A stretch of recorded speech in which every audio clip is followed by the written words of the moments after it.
Beleza, começou a gravação então. Então hoje a gente está aqui reunidos para fazer então o nosso primeiro encontro com profissionais da área da disciplina de mentoria. Então, eu para quem não conhece, é a primeira vez que estou conversando com o Roberto e com o professor Conrado. Meu nome é Jéssica e eu sou professora aqui da Engenharia de Materiais da UFLA. Eu entrei em 2019 aqui na universidade e agora fui designada para continuar, para dar essa disciplina de mentoria, que é uma proposta nova que a gente tem no curso e que está sendo muito interessante para os estudantes, A gente abrir realmente esse espaço para falar da carreira, para falar do futuro, para pensar mesmo e refletir sobre essas questões, que do meio para frente para o curso, acabam entrando aí no coração dos estudantes, Só para vocês me conhecerem um pouquinho, eu tenho formação em Engenharia Química pela UFMG, então fiz lá graduação, mestrado, doutorado, fiz tudo lá, e trabalhando com materiais cerâmicos, A sílica é a minha favorita, eu adoro trabalho com a sílica, me dedico de maneira mais geral aos materiais cerâmicos, mas a sílica está dentro do meu coração. Então, trabalho em parceria com indústrias de óleo e gás, para fazer separação gasosa usando esses compostos à base de sílica. Então, assim, sou do time cerâmicos. Então, basicamente é isso. Estou agora lecionando essa disciplina da mentoria, com o pessoal. Então, já tinha passado para os alunos, um pouco a respeito de vocês, mas só para a gente ter aqui as apresentações, A gente tem, então, o Leonardo Freire, que é nosso ex-aluno do curso, agora está fazendo mestrado na Unifei, vai contar para a gente sobre toda essa experiência. A gente tem também hoje o Roberto Carvalho, que é da empresa Wacker, vai falar para a gente da sua trajetória também, até esse momento, e o professor Conrado, que é professor, chefe do Departamento de Engenharia de Materiais na UFSCar. Então, nós temos aqui como estudantes, temos a Alessa, temos o Guilherme, a Raíssa, o Marcos, a Laura, a Lara, e mais um que entrou aí, que é IC do Leonardo, que é o Pedro. Então, na hora que a gente for abrir para as perguntas dos estudantes e tudo, quero todo mundo ligando essas câmeras para a gente poder conversar, tá certo? Meu IC também, viu, IC? Isso mesmo, não é para ficar tímido, não, que a gente está para conversar, para aproveitar essa oportunidade. Tem que fazer as perguntas para o pessoal. Então, a gente pode começar. Então, pode começar, Leonardo, contando para a gente como é que foi até agora. Vou fazer uma apresentação aqui, tá? Claro, fica à vontade. Compartilhar.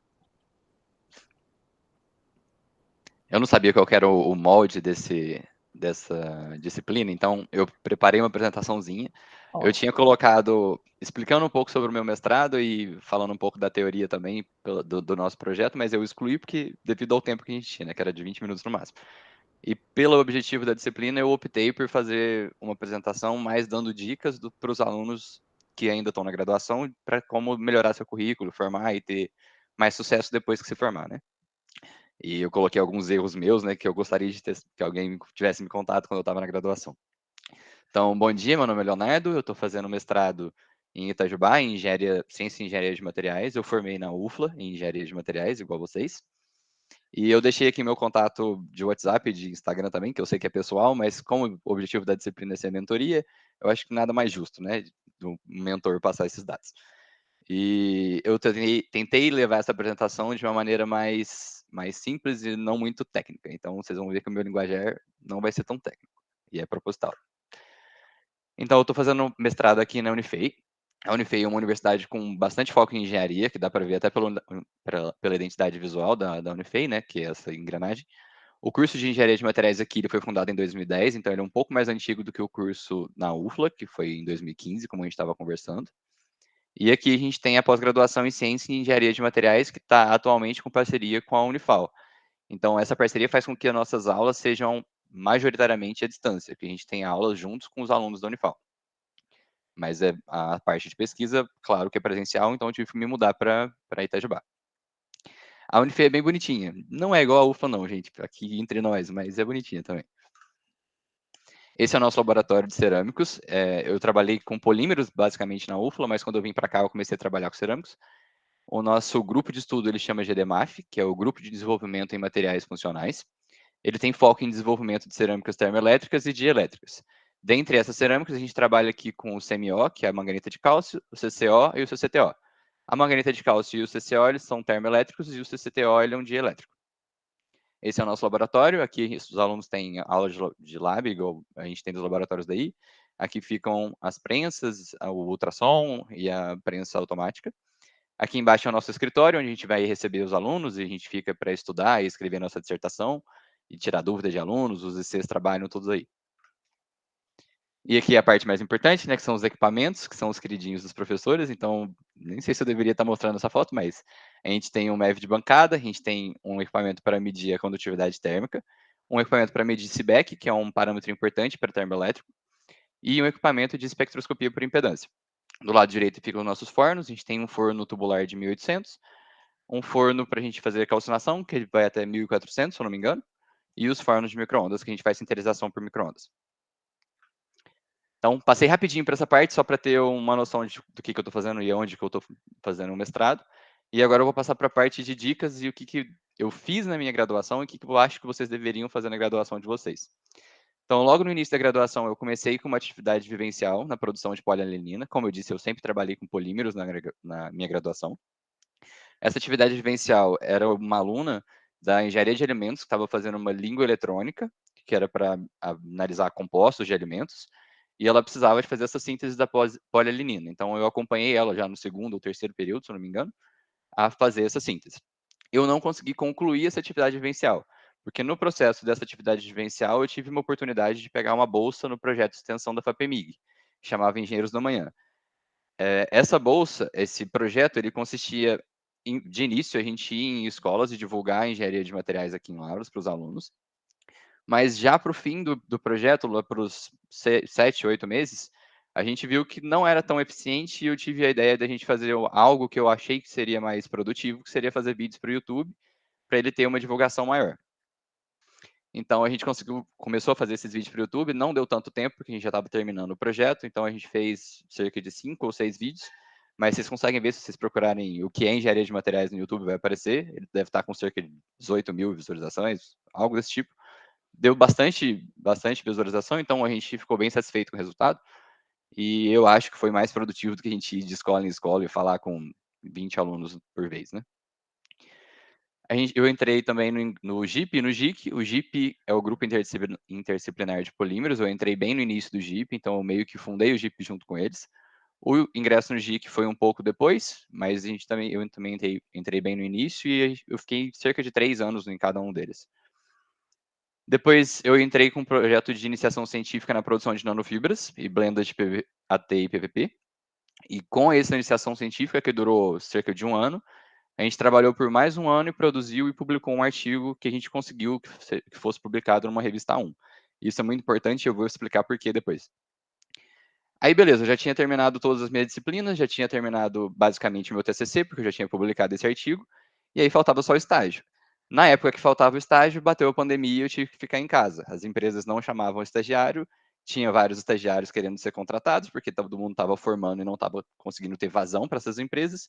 Então acabou que eu fiquei 2 semestres em casa parado, sem conseguir fazer nada, sem ter disciplina para fazer, e só esperando alguma oportunidade de estágio, mandando currículo, preenchendo currículo, igual um louco.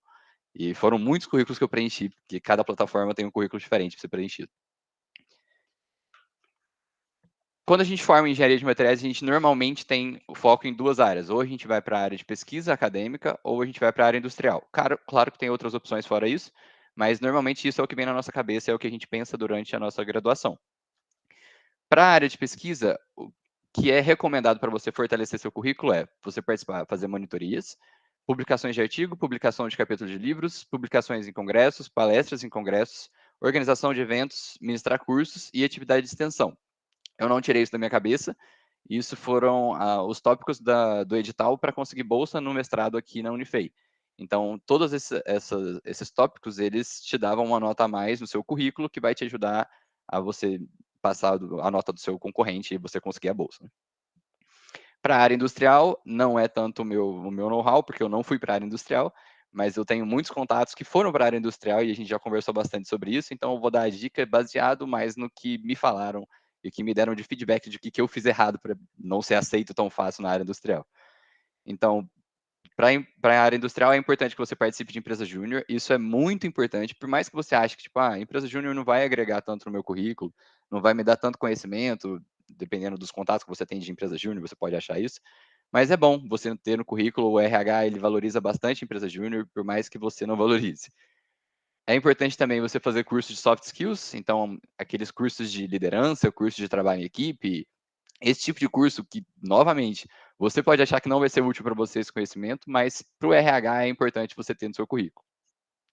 É importante cursos específicos em software utilizados empresarialmente.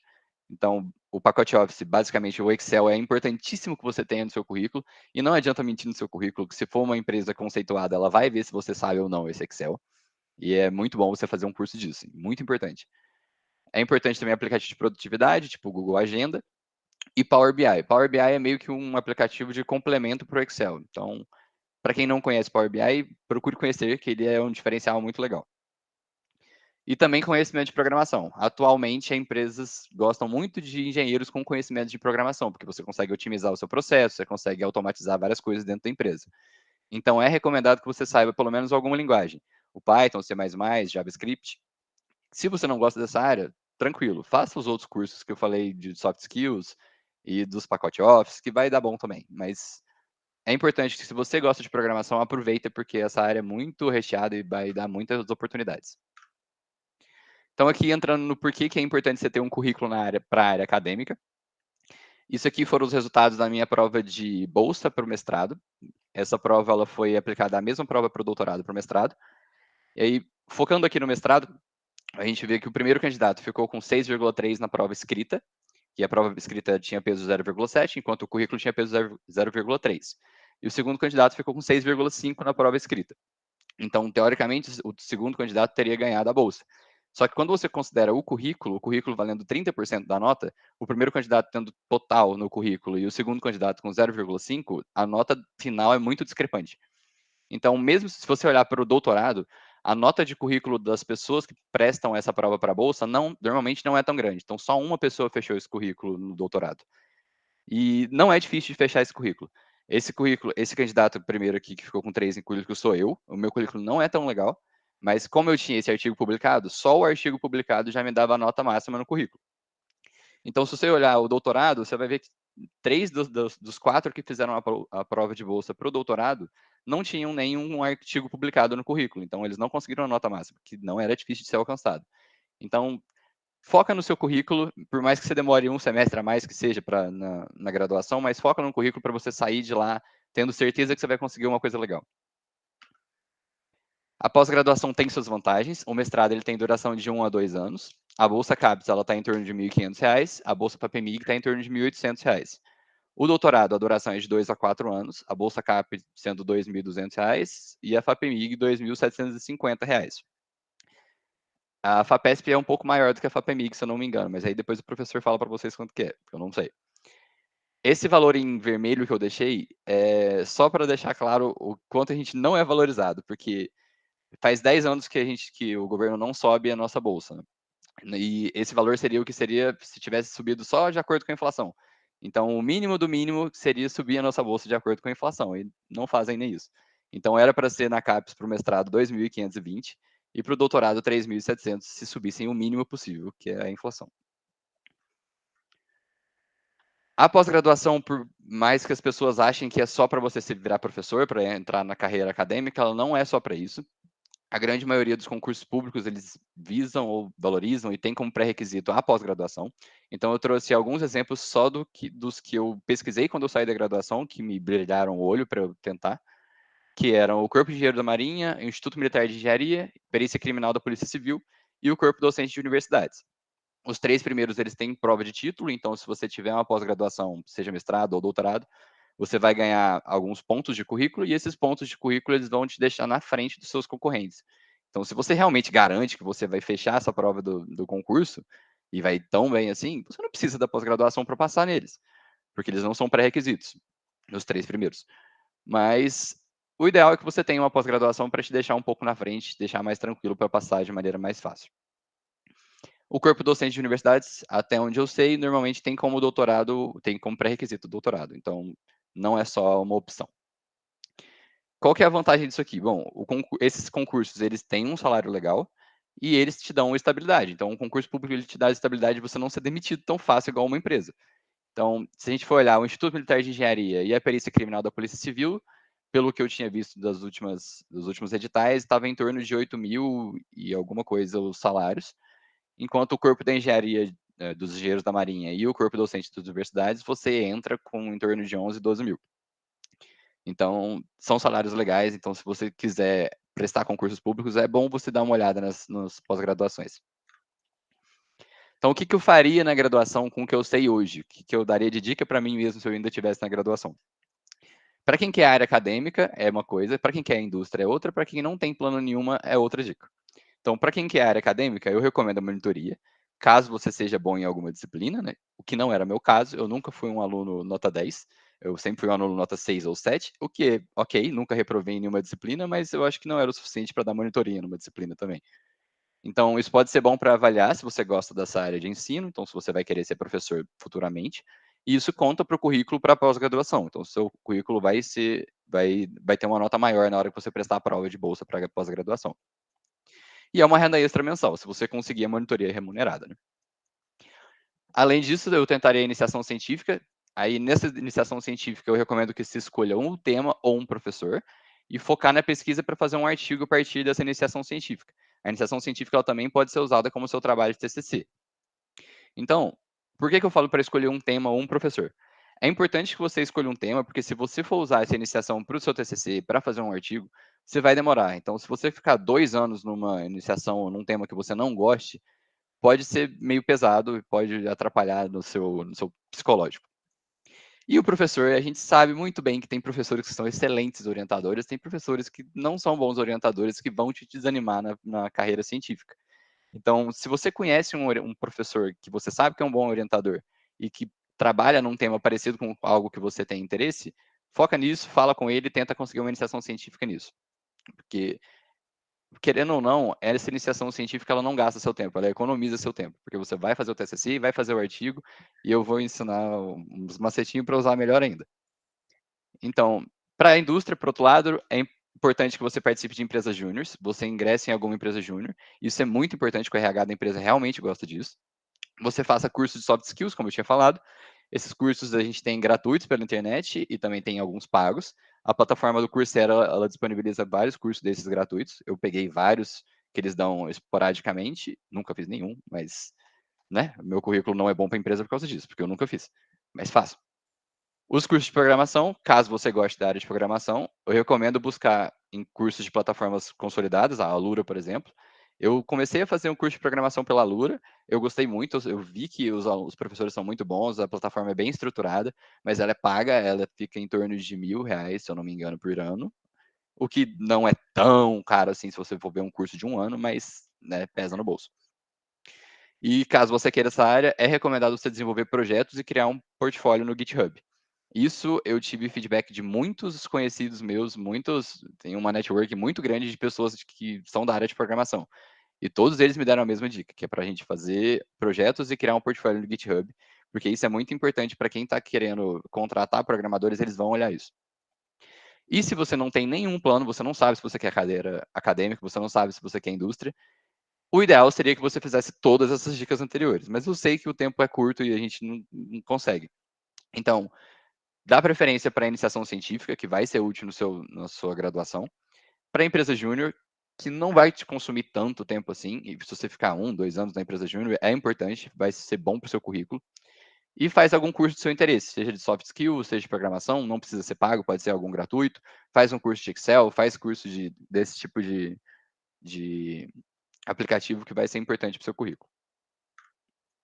Aqui é uma dica que talvez a Jéssica fique muito triste de eu estar ensinando coisa errada para os alunos dela, mas eu não considero errada e depois ela puxa minha orelha se ela considerar. Então, primeiro, a gente vai pegar um projeto de iniciação científica.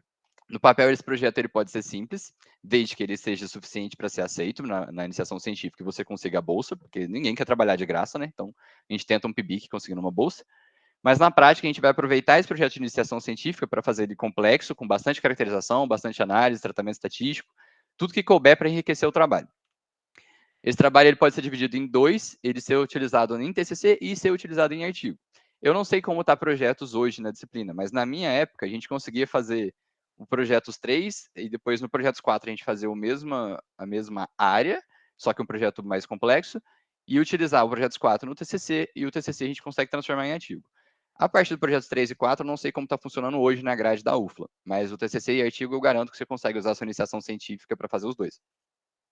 Então, essa ideia seria o seguinte: a gente vai pegar esse projeto complexo que a gente fez em iniciação científica, então a gente vai remover algumas análises, amostras ou alguma parte do trabalho, sem perder o objetivo inicial, mas que a gente apresente uma complexidade menor. Depois eu vou dar exemplo de que eu fiz no meu projeto. Projetos 4, a gente vai usar o trabalho inteiro, e para o TCC a gente vai reforçar o referencial teórico, adicionar mais referência, adicionar mais discussões, organizar em formato de monografia e defender. Eu juro que o TCC é o trabalho mais fácil da graduação. Vocês não vão acreditar no que eu estou falando, mas é muito raro alguém reprovar no TCC. É só você fazer um TCC bonitinho, igual vocês fazem os seus projetos, que vai dar tudo certo. Não precisa se preocupar com o TCC. Para o artigo, a gente tem que selecionar a revista de interesse do autor. Essas revistas elas têm formatos específicos que ela tem como requerimento para o artigo. Então, você vai pegar esse formato do artigo requisitado pela revista, vai enxugar o seu TCC de forma direta e sucinta e vai apresentar como artigo. Se tiver algum resultado a mais nesse meio tempo, coloca também, mas normalmente só o TCC já é suficiente desde que você escreva em formato de artigo e apresente. Isso não tem problema, tá? Muita gente faz isso. Isso também pode ser feito da forma contrária. Você pode fazer o artigo antes de fazer o TCC, e se eu não me engano, tem que conferir as normas, mas você consegue usar o artigo como um TCC. Você só tem que fazer um referencial teórico e anexar o artigo, porque você tem que ter todos os tópicos que são requisitados no TCC. Então, o referencial teórico não existe no artigo, mas ele tem que existir na sua monografia. Então, você pode fazer isso das duas formas. O que eu fiz no meu, para exemplificar?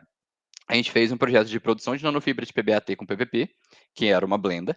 Então, o nosso projeto de iniciação científica, a gente não colocou isso. A gente colocou que era só um projeto de otimização da produção de nanofibras, de polímeros, pelo Solution Blow Spinning, que é a técnica que a gente utilizou. No projeto 3, eu fiz essa produção com o Solution Blow Spinning só de PBAT. Então, eu já tinha todos os dados, na verdade, na iniciação científica eu já tinha feito da blenda. Então, mesmo tendo todos os dados, no projeto 3 eu utilizei só os de PBAT e eu fiz análise de otimização de parâmetros. Para o projeto 4 eu coloquei a parte da blenda. Para o TCC eu fiz o que eu falei, reforcei o meu referencial teórico, discuti mais. E para o artigo a gente fez essa síntese e enviou para a revista.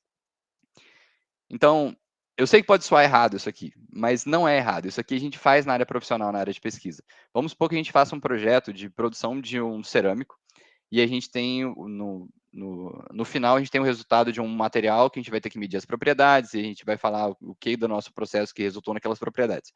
A gente pode pegar esse projeto grande e dividir em 2 artigos. A gente pode mandar um artigo para a área de processamento, porque a gente estudou o processamento daquele material, e a gente pode, com o mesmo projeto, fazer um artigo para a área de aplicações ou do material em si, que vai medir essas propriedades, vai falar dessas propriedades. Então, a gente faz isso na área de pesquisa, então não é tão errado vocês usarem na graduação, desde que você falem com os professores. Tá? Então, como dicas adicionais, a sua saúde mental é mais importante que as disciplinas, então não corre com as disciplinas, pelo amor de Deus, porque não vai valer a pena. Ninguém sai da graduação sabendo tudo, a maioria sai sem saber nada. Então, para quem está no 8º, 9º período, eu tenho conversado bastante com alunos daqui da Unifei, porque eu estou no mestrado, estou fazendo a disciplina de estágio de docência, então acaba que a gente tem bastante contato com os alunos. E muitos deles têm essa preocupação de já estar no 8º, 9º período e ter essa síndrome do impostor, achando que está formando como engenheiro e não sabe nada, não lembra das coisas. Eu garanto que se vocês pedirem para fazer alguma coisa de EDO, eu não tenho a menor ideia, gente. Calma. Vocês não precisam sair sabendo tudo, ninguém sai saindo sabendo tudo. A graduação, ela é importante não só para te ensinar as disciplinas, não só para você aprender todo o conteúdo que o professor está te passando e lembrar isso para o resto da vida, mas é importante para que você tenha uma base para que você consiga aprender isso depois, caso você precise. Então, por mais que eu não lembrasse tanto de cerâmicos, quando eu entrei no meu mestrado e eu precisei trabalhar com cerâmicos, eu sabia onde estudar, eu podia ir no Norton, eu sabia os livros, eu sabia onde estava, eu tinha uma base para entender o que estava me falando naquele livro ou naquele artigo. Então, a graduação é importante para isso, para ela te dar uma base para que você consiga ir atrás da informação depois que você formar. Não é para você sair com todas as informações quando você formar. Então, não preocupa com isso. Não tenha o síndrome do impostor por causa disso. A pós-graduação ela não é nada difícil, esse é outro problema e outra complexidade que os alunos acham que tem e não existe. Os alunos acham que a pós-graduação não é para eles, porque eles nunca foram bem nas disciplinas, ou eles nunca foram aluno nota 10, ou tomaram muito pau na graduação. Não tem problema, gente. A pós-graduação é só uma extensão da graduação. Ela tem menos disciplinas, as disciplinas não são tão mais complexas que a graduação assim, e o projeto é mais complexo do que você tem que fazer. Mas se você já está fazendo, por exemplo, o que eu fiz, que era de publicação de um artigo na graduação, não tem muito como ficar mais complexo que isso. Você já fez um projeto que você publicou um artigo A1. Para onde vai isso? Não tem como o mestrado ou doutorado ser tão mais complexo. Então, não precisa preocupar tanto. Você não precisa ser um aluno nota 10 para fazer a pós-graduação, não é uma coisa tão difícil. Então, se você quiser, você pode usar a pós-graduação como um plano B, caso você queira a área de indústria e você não tenha tanta certeza ou não consiga alguma oportunidade na área industrial, faz a graduação, pega uma bolsa de mestrado. Não é difícil conseguir a bolsa caso você tenha um currículo legal. A prova de bolsa não foi difícil. Eu garanto que foi uma das provas mais fáceis que eu já fiz para quem fez tanta coisa na materiais. Então, pode usar como plano B e você vai ganhar aí sua bolsa de 1.500 por mês, vai melhorar seu currículo, enquanto você não tem uma oportunidade na indústria, por exemplo. E você não tem que terminar a graduação no menor tempo possível, não é uma corrida. Se você tentar terminar a graduação num tempo rápido ou tentar fazer em 5 anos e meio e não conseguir manejar seu tempo e desenvolver algum problema psicológico, ansiedade, depressão, isso não vai se curar depois que você graduar, não vai melhorar tanto.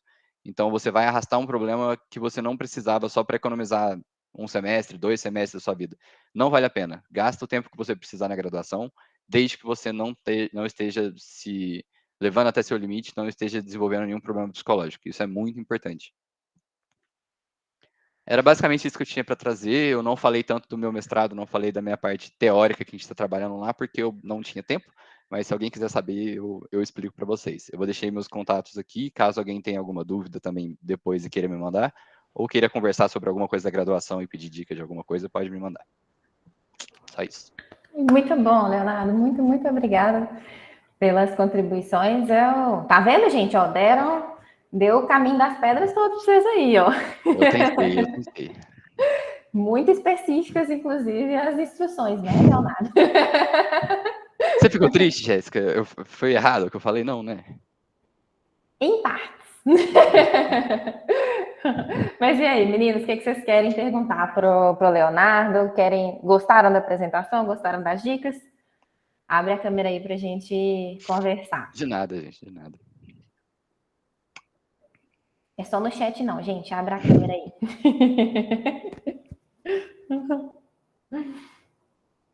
E aí, Laura? Eu queria parabenizar primeiro pela apresentação.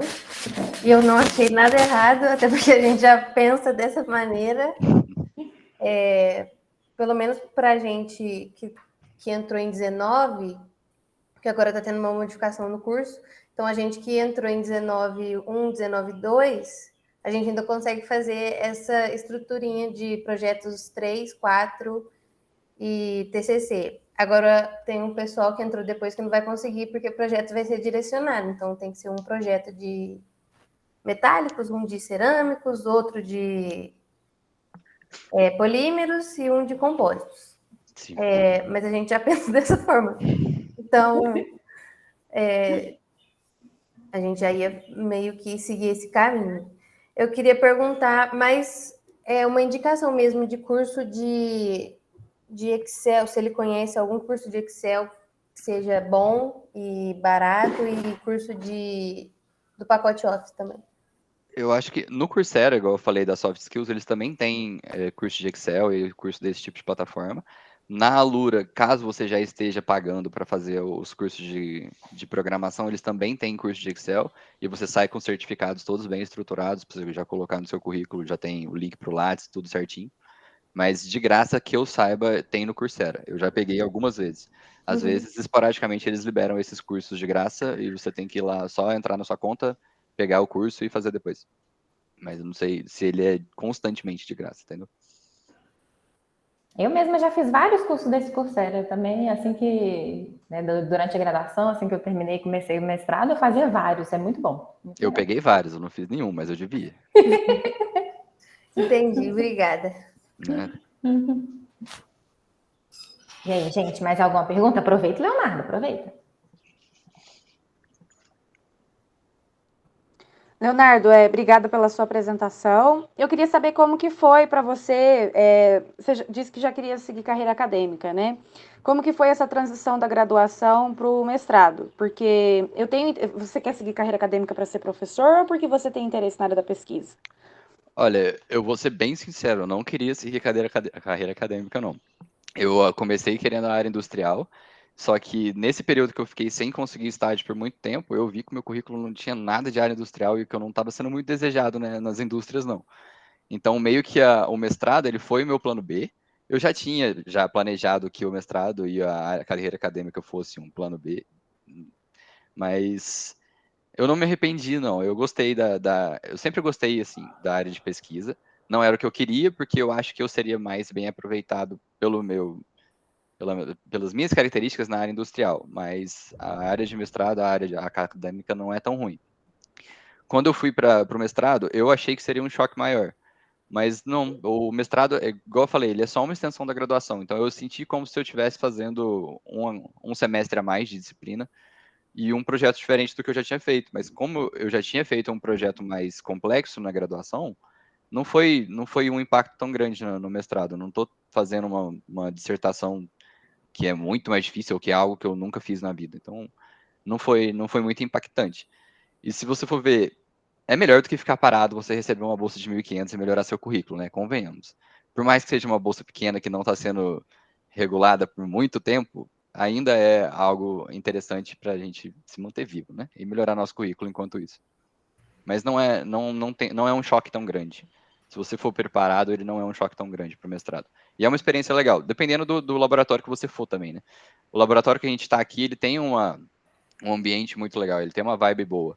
Então a gente interage muito com os alunos, a gente tem uma interação legal entre os alunos da pós e os alunos da graduação, que a gente sempre ajuda aqui. Então o nosso dia a dia, ele não é tão pesado, ele é bem leve até no laboratório. Então acaba que isso ajuda bastante também. Se você escolher um laboratório legal, ele não vai pesar tanto na sua vida. Ô, Leonardo, complementando um negócio interessante, né? Quando eu olho na minha turma da faculdade, que se formou em 2009, teve uma boa parte do pessoal que foi para o mestrado, porque assim, a vida industrial você acaba pagando muito incêndio, você não tem tempo para nada. No mestrado você acaba tendo um pouquinho mais, você se organiza bem. E eles foram para justamente fazer o mestrado e conseguir estudar para concurso. Na ocasião, a Petrobras estava bombando, né? A gente teve eu tive uns 5 colegas de faculdade que fizeram mestrado para estudar para o concurso da Petrobras. Sim. E prestar ele. Quando eu fiz o meu estágio, eu fiz estágio na Multitécnica em Sete Lagoas, foi a única experiência que eu tive em indústria. Até então eu achava que eu queria muito indústria. Mas a indústria não é essas mil maravilhas também, como a gente acha quando a gente está na graduação. É bem, bem trash, inclusive. Tipo, o que eu trabalhei lá foi mais resolvendo problemas. Então, tipo, algum equipamento lá estava com problema, eu tinha que desenvolver um jeito para melhorar aquele equipamento, aumentar o rendimento ou diminuir as manutenções que ele sofria. E assim, os donos da empresa, eles só não querem gastar. E às vezes eles fazem umas economias que não são muito inteligentes, né, para usar o termo correto. Então a gente propõe as mudanças, a gente sabe que vai ter um custo essa mudança, mas que a longo prazo vai ser boa, porque ele não vai precisar ter tanta manutenção. Só que quando o seu chefe, quando o dono da empresa tem uma visão muito a curto prazo, ele só não vai fazer aquela mudança. Então não adianta você propor, não adianta você estudar. Parece que tudo que você faz, seu trabalho todo é jogado no lixo porque você tem um custo a mais. Então, assim, por mais que você saiba que aquilo vai gerar lucro em longo prazo. No meu contexto lá, eu acho que, assim, pelas fofocas que tinha na empresa, né? Eu acho que o dono queria vender a empresa naquele prazo, num prazo curto, então ele não queria fazer nenhuma mudança de longo prazo. Então acaba que o meu estágio lá foi para nada, para a empresa, né? Para mim, serviu para me formar. Mas as propostas que eu fiz, é claro que o dono não ia querer fazer porque era um custo para ele que ele ia passar para frente. Então não faria sentido para ele. Pois é, pois é.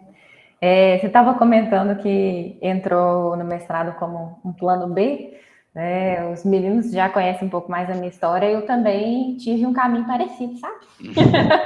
Eu também fui a pessoa que tentou fazer trainee de tudo enquanto é jeito na época, mas eu realmente hoje enxergo que eu não tinha um perfil, não. Eu sou realmente criativa demais, eu gosto de inventar uma moda, fazer um trem diferente. Então, acabei me apaixonando pela área acadêmica enquanto eu já estava lá, né? Às vezes a vida acaba levando a gente pelos caminhos, né? A gente tem que estar aberto. Eu acho que eu só não queria tanto a área acadêmica, eu queria mais indústria, porque eu tive um pouco de trauma, né? Porque eu comecei essa iniciação científica e a escrever o artigo muito cedo na graduação. Então, eu comecei a escrever o artigo, eu tinha, sei lá, 19, 20 anos, 19. E aí é puxadinho, né? Você escrever um artigo para publicar numa revista 1 para um aluno de graduação é meio puxado. Então, nesses 2 anos foram um ataque ao meu psicológico. E acabou que eu traumatizei um pouco. Mas depois que eu descansei nessa pandemia também, ele já deu uma passada nisso e eu consegui entrar no mestrado tranquilo. Voltou a energia, né? É bacana que você experimentou as duas áreas, né? Você acabou Sim. experimentando um pouco acadêmico desde a iniciação científica, você fez um estágio em indústria. Uhum. Uma coisa que eu acho que pega muito, assim, para alguns, né? Eu, quando me formei, eu olhava a bolsa de... Você falou 1.500 que tá a bolsa de CAPES. Quando eu me formei era 1.200 e isso fazem 12 anos. Ou seja, não tem ajuste nenhum, né? Há 10 anos. Na época, a indústria ainda contratava engenheiro. Porque hoje, muitas indústrias, se vocês forem aí fazer processo seletivo, vão acabar contratando como analista de engenharia. Sim. Para não pagar um piso do CREA. Mas na época ainda pagava o piso do CREA. Quando você olhava o piso do CREA, na época, era mais ou menos uns R$3.600 contra 1.200 de mestrados. E aparecia a oportunidade, você acabava atendendo aí mais para a indústria mesmo. Na empresa que eu trabalhei, pelo menos, não era uma empresa tão grande, uma multinacional, mas para vocês terem uma ideia de salários, né, que eu acho importante também, que na graduação não tinha tanto. Quando você entrava como analista, você entrava ganhando cerca de 3 mil hoje em dia. Depois você subia para auxiliar técnico, eu acho que era isso, assistente técnico, e subia para 5 mil o salário. Depois disso, só como supervisor de algum setor da empresa, e depois do supervisor, o superintendente, depois o gerente, depois o dono da empresa. Então, você não tinha tanto lugar para escalar, assim. Você ia chegar em 5, 6, 7 anos lá, você ia estar como assistente técnico ou, no máximo, como supervisor da empresa. Se você for muito bom.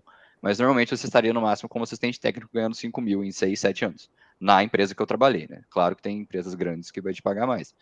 Mas, assim, eu olhava com uma perspectiva muito ruim, porque se eu tiver que gastar 12 anos da minha vida para ser o supervisor de uma área, ter uma dor de cabeça do caramba, que eu via que o meu supervisor tinha que trabalhar sábado, domingo, tinha responsabilidade, tinha que assinar coisa, e a cabeça dele ficava cheia. Para ganhar 10 mil, que a gente ganharia quando a gente faz um concurso e entra como, sei lá, no corpo da Marinha, ou como perito, ou como professor, não vale a pena. Não ter estabilidade ainda poder ser demitido. Então, se você for colocar na balança, eu acho que vale a pena fazer a pós-graduação e depois prestar um concurso. Caso você não tenha certeza que goste da indústria, né? Claro. Conta aí, professor Conrado. Colocou para levantar a mão. Tá no montado, mudo. professor. Sempre quer do mundo.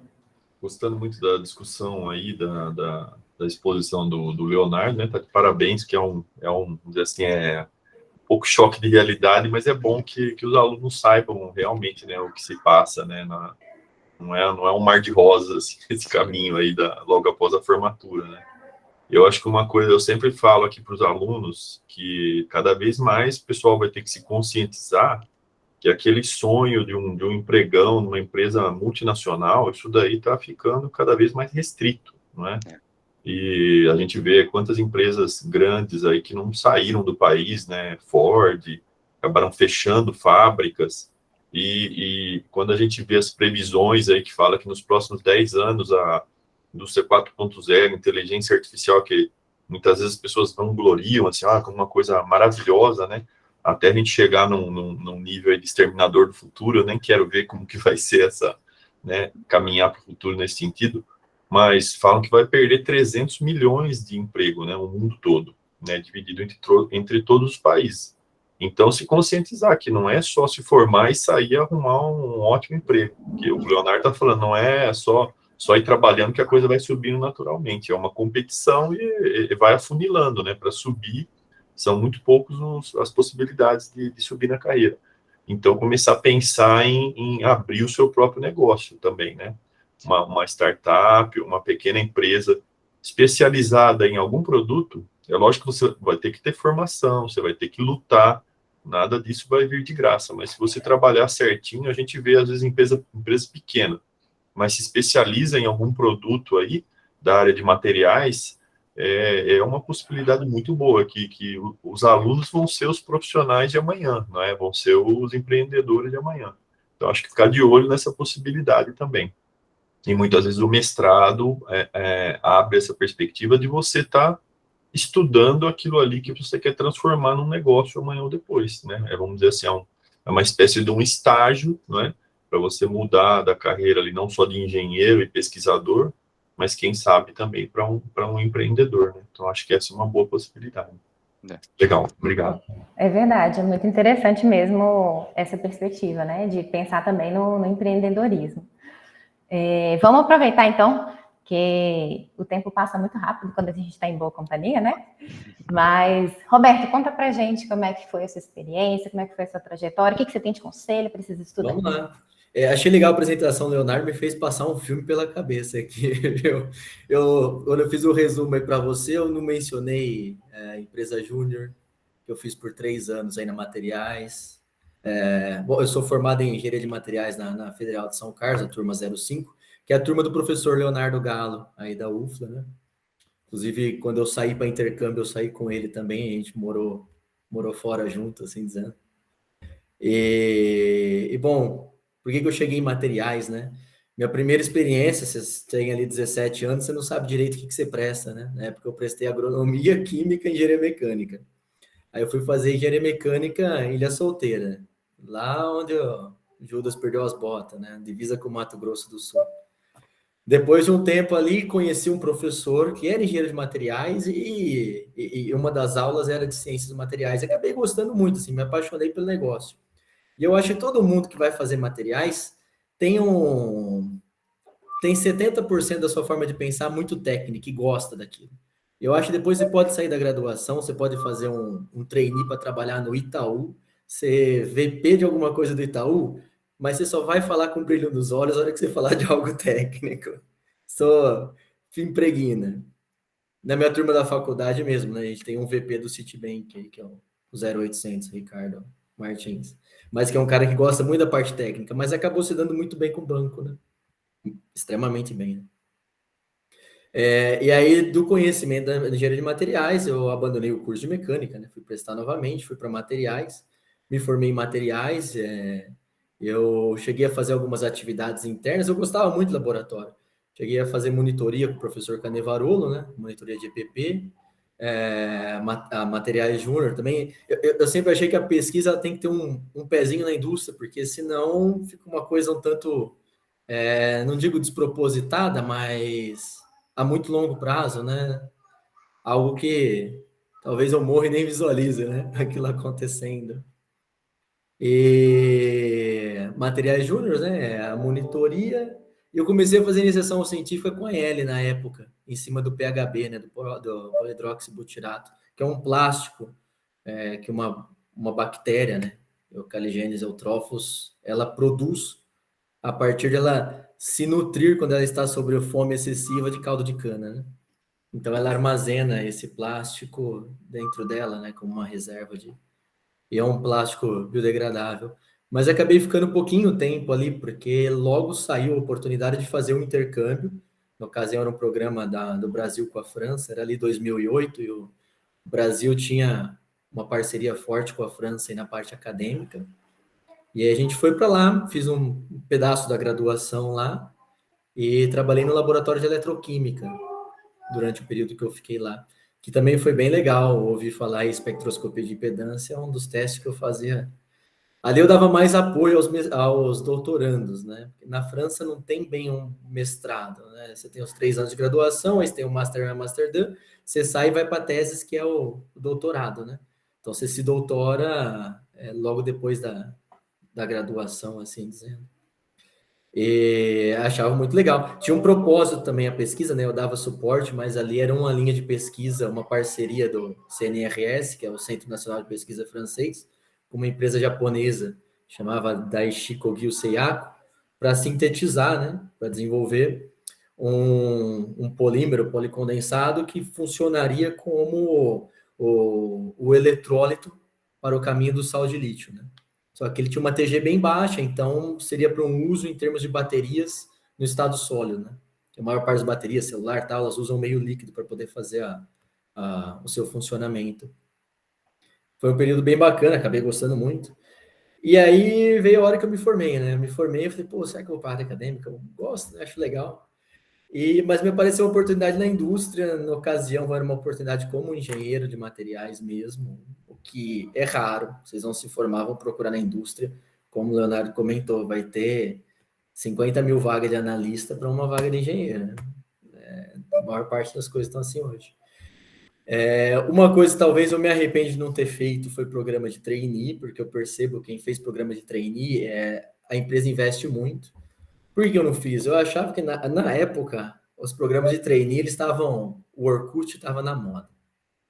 E aí, por exemplo, eu comecei a fazer um da Whirlpool na ocasião, em que eles criaram uma plataforma como se fosse um Orkut, em que os trainees tinham que se relacionar por ali para eles poderem o RH avaliar. Eu não tenho nem o Orkut, eu vou ter o trainee, então eu acabei abandonando. Mas aí eu comecei a trabalhar, assim, efetivamente, como engenheiro numa empresa japonesa que chama NGK, Nihon Gaisha Kaishi, que é uma empresa japonesa que fabrica vela de ignição, não sei se vocês conhecem ou não, e cabo de ignição, né? Então ali eles tinham praticamente todos os processos de materiais, né? Eles trabalhavam desde a cerâmica, né, a alumina da vela, né, do isolador, que a vela de ignição é o isolador, a parte dos metais, porque eles tinham o castelo. O castelo é a parte que rosqueia a vela no motor do carro, que ali tem uma série de tratamentos anticorrosivos nesse tipo de material. E eles tinham na parte do cabo de injeção os processos de injeção de silicone. E algumas partes eram externas, né? Cabo tal, que a gente visitava o fornecedor. Então eu comecei ali trabalhando com engenharia de produto, engenharia de materiais. Depois eu fui passando a visitar alguns clientes, comecei a visitar Mercedes-Benz, Volkswagen, ajudar ali no desenvolvimento de um projeto desde o seu início. E eu tentei desde o começo sair de férias em outubro, entre outubro e novembro, porque é o período para viajar mais barato, né? Não dá para você. E nas férias coletivas eu acabava ficando lá, eu dava um suporte para o pessoal da área de cerâmica e para o pessoal do rolo refratário. Na época a NGK fabricava rolo refratário, também é uma aplicação incrível. Assim, o rolo refratário vai no forno de queima da cerâmica, né, para os materiais poderem deslizar por cima. E era uma aplicação bem interessante. E dali eu fui conhecendo outras áreas um pouco menos técnica, um pouco mais de gestão, uma parte de compras, uma parte de qualificação, homologação de fornecedores. Acabei fazendo alguns cursos nesse sentido, né, um curso de ATF, né, que é ISO 16949, que é norma para automotiva, alguns cursos de qualidade. E me apareceu uma oportunidade técnica na Wacker, que é a empresa que eu trabalho hoje. Fui para lá, ali eu trabalhava como assistente técnico, eu dava suporte em termos de como usar produtos, visitar a linha de produção, fazer tryout de peça e tudo mais. E tinha uma pequena parte que eu fazia BDM, né, que é desenvolvimento de novas aplicações, tal. E aí nessa parte de desenvolvimento de novas aplicações foi um campo legal, porque eu consegui pegar uma transição onde a gente estava migrando muito de borrachas sólidas, nitrílicas, silicone sólido mesmo, para silicone líquido de injeção, que é um processo muito mais limpo, muito mais rápido. Uma cura de poliadição termoassistida ali, que ela você olha o perfil de curva dela, é uma cura quase instantânea, né? E isso acabou pegando em muitas aplicações, não são nem aplicações requintadas. Válvula de vedação de descarga acoplada, por exemplo, hoje é feito nisso. Então foi um desafio bem legal. Na sequência me apareceu uma outra oportunidade, uma outra indústria de adesivos. E assim, toda oportunidade que foi aparecendo, eu acho que é importante você dosar, lógico, você tem chance de crescimento aqui, se o desafio tá legal, você continua. Mas é bacana você expandir campo, você conhecer mais gente, você conhecer mais processos, você ter outras realidades industriais, né? E aí eu fui para essa empresa que chama Lord, que hoje pertence a Parker Hannifin, que é um grupo americano também da área automotivo. E ali eu trabalhava com a parte mais comercial, né? Ainda um pouco técnica, mas mais comercial, de adesivos de silicone, de adesivos para metal borracha, né? Você pega um coxim de um carro, por exemplo, é uma peça super complexa. Ele é uma parte metálica que recebe um primer, um adesivo, e posteriormente você faz uma sobreinjeção de uma borracha natural, dependendo da característica, se um coxim em frente ali, para poder fazer a adesão dessa borracha no coxim, né? Então tem uma série de conhecimentos e macetes técnicos, muito chão de fábrica, é bem gostoso. E ali eu comecei a lidar com uma parte um pouco mais burocrática também, né? Que foi de atender contas globais, né? Então, por exemplo, lá pela Lorde atendia Hutchinson, Cooper Standard, que está em Varginha, aí perto de Lavras, Tenneco, Trelleborg. São companhias grandes automotivas, né? De autopeça em geral. Também foi uma outra bagagem, porque daí eu comecei a usar muito línguas. E eu via, assim, eu falava francês e inglês, precisava muito espanhol, comecei a estudar espanhol, mas eu sempre fui estudando conforme eu necessitava, né? Eu achei importante você ter um pacote, que nem o Leonardo comentou, né, de entender bem o Office, importante você entender o que é um Power BI, eu não te digo se aprofundar nisso, porque cada empresa vai usar um sistema. Tem empresa que usa o dashboard do Salesforce, outros MS Dynamics, e cada um vai ser diferente. Mas entender para que serve aquele negócio ali e como usar ele. Isso é bem importante. E aí depois da loja me apareceu a oportunidade novamente na Vaca, aí para poder gerenciar uma divisão, né, uma BT, né, um Business Team que a gente chama, que é dos silicones engenheirados, e onde eu estou nesse desafio até hoje. Eu percebo que assim, a indústria brasileira são 3 multinacionais que eu trabalhei, uma japonesa, uma americana e uma alemã, né? A japonesa, assim, eu não usava o inglês. Eu ia mandar e-mail para o Japão, mandava para a secretária que traduzia para o japonês e que depois voltava a traduzir para o português. É uma empresa bem... Culturalmente, assim, é muito forte a cultura japonesa dela, né? Mas são 3 culturas diferentes, 3 formas diferentes. Trabalhei na França, lógico, também é uma outra cultura, uma outra forma de entender, né?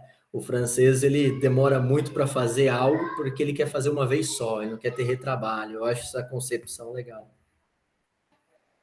E aí eu estou desde então na Vaca, atuando uma parte técnica, uma parte comercial, desenvolvimento, tem um time junto, né? Tem técnico que trabalha comigo. E aí você vai aprendendo um pouco mais o que é soft skill, mas soft skill é uma coisa muito simples, né? São 3 coisas que eu acho que são importantes. A primeira é ouvir, né? E nesse de ouvir eu desaprendi a falar. Hoje eu ouço mais do que falo. A segunda é curiosidade. Ninguém coloca a curiosidade como soft skill, mas para mim ela é importantíssima. Porque ela evita acomodação, te faz buscar, pensar uma nova forma, tentar entender como é o mecanismo para melhorar, tal. E a terceira é simpatia, que é um porre você chegar para conversar com alguém, a pessoa tá sempre brava, um mau humor. Eu acho que a tal do sorriso abre portas funciona assim. E como o Leonardo comentou, né? Você vai trabalhar na indústria, empresa pequena, empresa que tem um dono, normalmente o cara, a função dele é um investimento. E fluxo de caixa vai ser sempre apertado. No Brasil, você já começa uma indústria perdendo. Você vai importar algum material, ele bateu no porto, para você desembaraçar, você tem que pagar PIS, COFINS, ICMS, você nem vendeu. Então, é tudo muito da mão para a boca, assim, sabe? Então, investimento a longo prazo é uma coisa complicada. E aí, o empresário brasileiro, por exemplo, ele vai importar uma máquina para melhorar a produção dele. Ele fecha o negócio, hoje o dólar está 5,30. Vai pagar em 90 dias. 90 dias o dólar já subiu para 5,90, já caiu para 4 e pouco, é bem desafiador. Para multinacional, acho um pouco mais simples, porque eles fazem hedge cambial, tá? Funciona um pouco melhor, mas ainda assim no Brasil as estruturas são diferentes. Eu vejo a empresa que eu trabalho, eu vou lá no centro técnico deles, é um hospital. Assim, as salas são tudo doctor, fala que é um hospital ali. E você tem especialistas para tudo, até para os processos, não só para a parte técnica. Você tem um especialista de MAF, que é cadastro de produto. Você tem um especialista de várias áreas diferentes. Aqui não, aqui a gente acaba tendo que ser, eu pus na descrição aí, um pato. Você tem que, por mais que você não voa direito, você tem que voar, por mais que você nada direito, você tem que nadar, por mais que você não anda direito, você tem que andar. Então, tem esse desafio. E não pode esquentar muito a cabeça, senão você tem burnout. Mas basicamente minha experiência com a indústria é essa. Saia da graduação entendendo que de fato você não sai com o síndrome do impostor, você sabe bastante coisa, principalmente parte teórica. Pô, você leu o livro do Canevaro, sabe ele de cabo a rabo. Então sabe falar daquilo, você sabe falar de alguma coisa. Mas nunca subestime um técnico, porque o conhecimento prático é incrível. É incrível. E aí é bom você pegar o conhecimento prático do técnico, tentar teorizar ele, transformar ele num processo, transformar ele num padrão, coisas assim.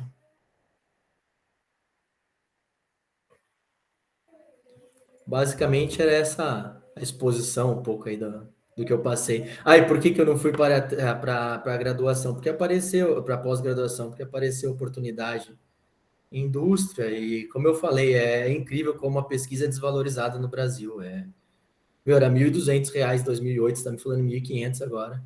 R$300 em 12 anos, É igual eu falei, né? Se fosse só para subir com a inflação, velho, você nem tá pedindo muito, né? Já era para ser 2.500, mas nem isso, né? Na França, na época, roubado. era 1.500 euros a bolsa de doutorado, que eu lembro. Doutorado. Mas assim, lá, meu salário mínimo é 1.500. Se pegar um professor universitário lá de alta patente, assim, o salário dele é 4.500 a 6.000 euros. Você vê que a discrepância não é grande, né? Você fala, pô, mas lá tudo é mais caro, é nada. O litro do leite aqui lá era 80 centavos de euro, aqui era 80 centavos multiplicado pelo câmbio, tudo é. Acaba sendo proporcional, né? E a última dica que eu tenho, eu me orgulho de nunca ter lido um livro de negócios. Eu acho que assim, você tem o trabalho, você se concentra no trabalho, mas na sua hora do lazer vai ler outra coisa, vai ler Albert Camus, vai ler Eduardo Galeano, vai ler Mário Vargas Llosa. Esse livro aqui também é muito bom, do ex-primeiro-ministro grego, Yanis Varoufakis, na época da crise da Grécia. E leio uma coisinha técnica, mas eu acho que esse negócio de guru de gestão, etc e tal, eu acho que o importante é você ouvir, assimilar e refletir sobre o negócio. Aquele negócio, se livro de autoajuda fosse bom, só tinha um, né? Resultados, você precisa de um monte. Ai, muito bom. Tá vendo, gente? Veio com dica de leitura e tudo hoje.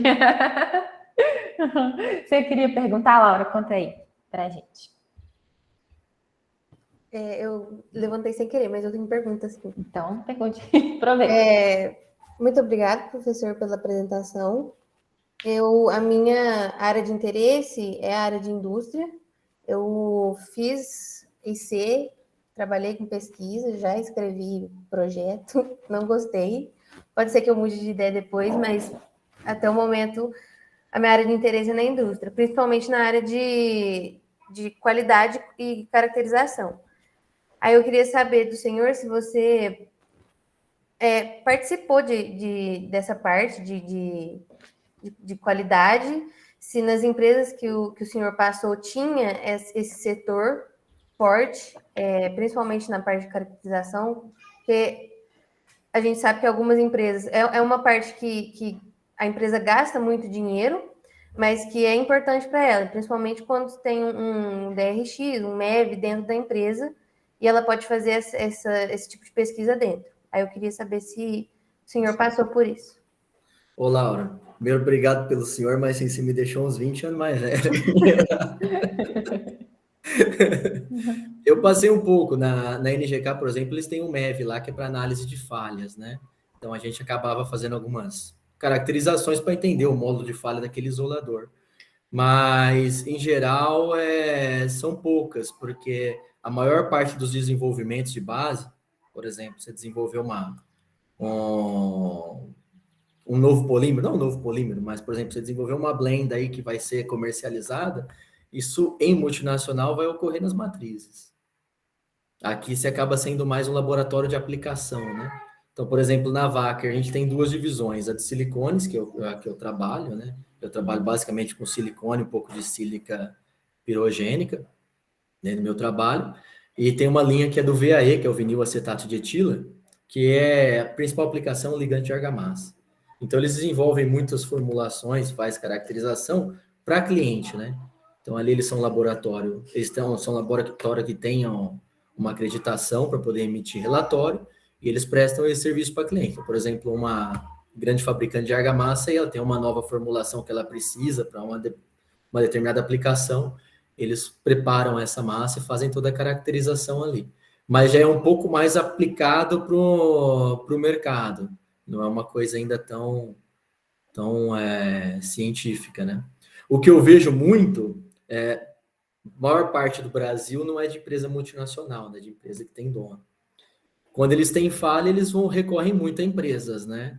Eu, por exemplo, indico o CCDM lá da UFSCar direto, porque tem muitas análises que você precisa fazer para avaliar uma falha e eu diria que uns 5% das empresas do Brasil têm capacidade para isso, né? Então, você pode trabalhar também, considerando indústria, dentro de um laboratório acreditado, um CCDM, Falcão Bauer, um Senai CETEPO, olhando para a parte de borracha, né? Mas tem outros aí no mercado.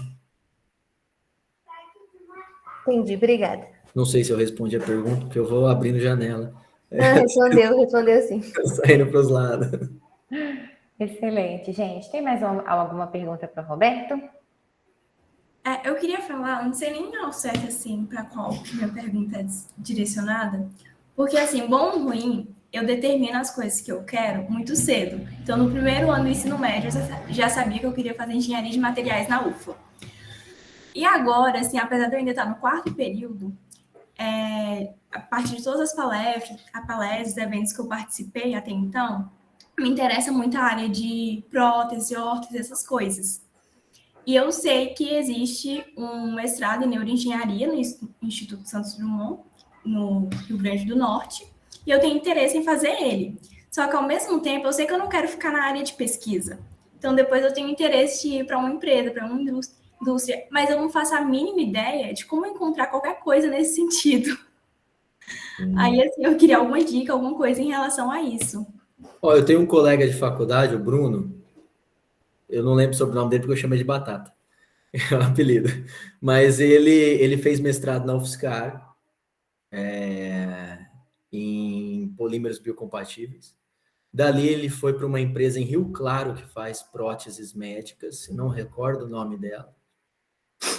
E dela ele acabou se encontrando em regulação. Aí hoje ele tem uma empresa, e por que eu quero falar que ele tem uma empresa? Porque eu acho legal a sua determinação, né? Eu acho que isso é uma característica que é trivial em empreendedor. E ele acabou gostando muito dessa parte de regulamentação. Hoje ele tem uma empresa e ele atua com isso. Ele presta serviço para empresas que estão na área de implantáveis, não só implantáveis de ortopedia, mas até, por exemplo, para empresas como a Silimed, que fabrica prótese estética, né, em silicone. Bruno Oliveira, Roberto? Bruno Oliveira. Bruno Oliveira. Bem conhecido como Batata. Tá em Araraquara agora, tá aqui perto. Isso, eu acho que agora ele está em São José do Rio Preto. Ele mudou de Araraquara esses tempos, mas ele fez mestrado, foi para Rio Claro trabalhar, não recordo o nome da empresa. Depois de lá, ele entendeu que ele tem uma empresa que chama SQR, que ele é um dos sócios, né? São alguns sócios. Né? SQR Consulting, que é de regulamentação. Mas assim, você vai descobrindo o que você gosta mesmo, né? É difícil, eu achei interessante você falar que no primeiro colegial você já sabia que você queria materiais, porque a única decisão que eu tomei na minha vida até hoje é que eu não ia decidir, porque no final a magia da coisa está em você trabalhar com o que você gosta e as coisas acontecerem. Deixar a porta aberta também para os caminhos que a vida traz para a gente, né? Não, mas é interessante. Achei muito determinada, assim, muito decidida, Lara, que ia ser assim também. Não, mas teve uma boa justificativa. É porque tem engenharia de materiais na minha cidade, na Federal de lá. Só que aí eu fui numa apresentação lá e eles falaram tão bem, assim, de uma forma tão apaixonada pelo curso, que eu me apaixonei pela forma como eles apresentaram. E aí depois eu me apaixonei pesquisando a UFLA e tal, e aí ficou. Tanto que meus pais até tentaram me convencer a ficar na minha cidade, mas eu falei, gente, não dá, eu tenho que ir para a UFLA. Muito legal, muito bom. Muito bom. Obrigada. Uhum. Muito bem. Agora a gente pode passar, então, para a exposição do professor Conrado. Conta para a gente, professor, como que foi sua trajetória, que conselhos você tem, que você trouxe para conversar com essas meninas aí hoje. Joia. Pô, eu talvez vou colocar alguns slides aqui, mas você me fala do tempo, por favor, viu, Jéssica? Até que hora que a gente tem aí? Uns 20 minutos, pelo que eu leio? O horário da disciplina mesmo vai até às 11h40. Tá, joia. Depois você me avisa aí, você me chama, levanta o braço, tá bom? Tem bastante slide, tá? Mas eu vou ver até onde eu consigo ir aí, tá legal? Joia. Bom, é um prazer aí estar conhecendo o Roberto, então, porque ele é ex-aluno, né? Ex-aluno da Materiais. Eu acho que eu acabei não trombando com ele, porque eu terminei o doutorado aqui em 2004, e aí depois eu passei um tempo na Unicamp, fazendo pós-doc, e depois trabalhei 4 anos no Síncrotron, né? Que é hoje é o Centro Nacional de Pesquisa em Energia e Materiais. Não é um órgão governamental, é uma OS, uma organização social, aliás, é um modelo assim, excelente de administração, o dinheiro é repassado pelo Ministério da Ciência e Tecnologia, mas é uma associação que foi criada para administrar o laboratório, então as contratações são via CLT, né? Então, eu trabalhei lá por 4 anos, depois voltei para cá em 2010 como professor, então, 2010 provavelmente o Roberto estava formando já, né? Já estava saindo aí para o mercado de trabalho. Mas é bom ver as experiências aí, ver os nossos alunos aí se dando bem aí, se aventurando aí pelo mercado, né, e conseguindo ótimas oportunidades. Bom, então vamos lá. Eu confesso que gostei do nome da disciplina aí, Jéssica, é algo que a gente não tem, assim, né, no nosso curso, é até talvez algo para se pensar. Eu acho que o mais próximo que a gente tem disso, né, a gente tentou fazer um programa que vamos dizer assim, como se fosse o Dema Experience, mas é similar a esse aqui, mas, na verdade, os ex-alunos, a gente convida para eles darem alguma palestra nas disciplinas do nosso curso. Mas vocês fizeram algo muito legal, porque centraliza, né, e por exemplo, só hoje tem 3 pessoas aqui falando de engenharia de materiais e das suas experiências, né, do seu histórico. Então, acho que é algo muito interessante também, tem que ser, né, valorizado, é uma ótima ideia de vocês. Bom, nós comemoramos, né, no ano passado, 50 anos do departamento. Então, eu, como estou como chefe agora, nossa, foi trabalho, assim, a rodo, né, trabalho que não acabou mais, mas conseguimos fazer pelo menos um workshop dos 50 anos e um churrasco de comemoração. Eu até peço desculpa para o Roberto, que talvez a gente não tenha conseguido alcançar todos os alunos, não sei se ele ficou sabendo, né? Eu fiquei pelo Braulio. Ah, beleza. Então você é contemporâneo do Braulio? Ah, legal. Pelo menos chegou até você. Eu falei, ó, nem fiquei sabendo, eu ia ficar chateado aqui. Bom, e aí eu deixo um QR Code aí, que tem um link para aquele Linktree, né? Que tem alguns links aí para redes sociais, a minha página do Dema, tá bom? Se vocês quiserem capturar aí, podem aproveitar. Mas eu deixo depois aí os meus contatos aí, vocês viram o meu e-mail, né, simples.conrado@fiscar.br, qualquer coisa que vocês quiserem entrar em contato, fiquem à vontade. E só um recadinho para a Lara, né, ela acabou de fazer uma pergunta aí, eu trabalho um pouco na parte de biomateriais metálicos, então apesar de a gente não ter uma pós aqui em biomateriais ou algo tão específico, a gente tem linha de pesquisa no nosso programa de pós-graduação específica de biomateriais, seja biomateriais metálicos, cerâmicos ou poliméricos, tá? É uma área assim, que realmente está crescendo muito, e como a idade, né, média da população mundial está aumentando, né, a cada década, é algo que vai ser cada vez mais crítico, né, com esse aumento da longevidade da população, a gente ter soluções e biomateriais para que as pessoas possam viver com qualidade, né, até os 80 anos, 90 anos, dependendo aí do país, tá certo? Bom, vou deixar aí também, eu gostei que o Leonardo mencionou isso daí, eu acho que com a pandemia e essa questão do ensino online, né, que nós atravessamos aqui de 2020 a 2022, a questão das redes sociais e gravar aulas, a gente dá aula online, né, a gente fez um ensino remoto aqui, que a gente acabou chamando de EMP, ensino não presencial, né, emergencial, então foi uma sigla meio, acho que cada universidade acabou usando a sua, porque foram semestres à parte, né, muito diferente do que a gente estava acostumado no presencial. Mas, por um lado, foi uma oportunidade ímpar Eu, por exemplo, acabei gravando todas as minhas aulas, né? Todas as aulas de graduação e pós-graduação, e aí uma boa parte delas eu acabei disponibilizando no YouTube, né? Eu até brinco com o meu filho, né, o Lourenço, que eu falei para ele me seguir no meu canal lá, falei, ó, segue o papai lá para fazer algum número, por favor, né? Eu falei, eu tô quase virando um Felipe Neto, é só uma diferença de umas 4, 5 ordens de grandeza aí, né, de 50 milhões de seguidores para 100 que eu tenho, mas devagarzinho a gente tá subindo aí, tá? Então foi uma experiência legal, se vocês quiserem olhar depois do canal do YouTube, tem várias aulas aí da área de materiais, tá bom? Diversos temas diferentes, caracterização de materiais, fundamentos de metalurgia extrativa, microscopia eletrônica 1 e 2, que é bem a minha especialidade mesmo, né, caracterização através de microscopia eletrônica. Fiquem à vontade depois para dar uma fuçada lá.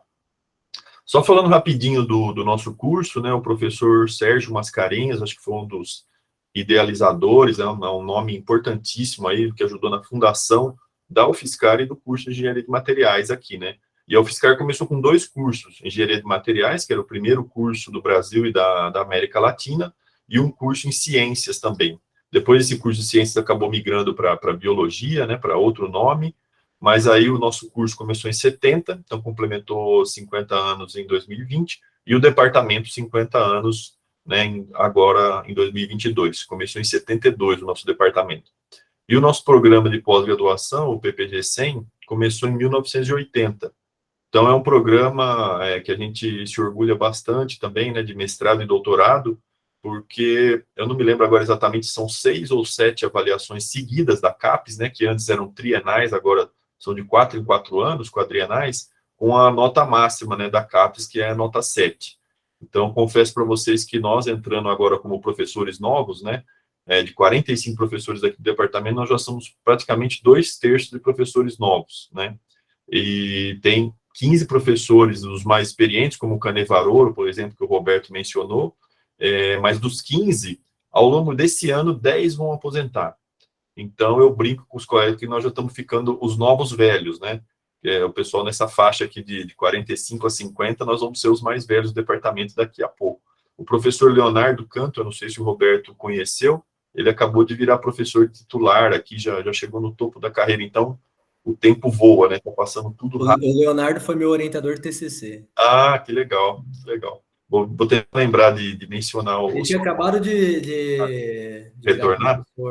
De retornar. Acabar de entrar como professor? Isso. Ah, que legal, que legal. E foi em biopolímero. Na verdade, foi em sistema de liberação de medicamento com legal. ácido lático. Aquele drug delivery, aquele esquema de drug delivery, né? Muito legal. Joia.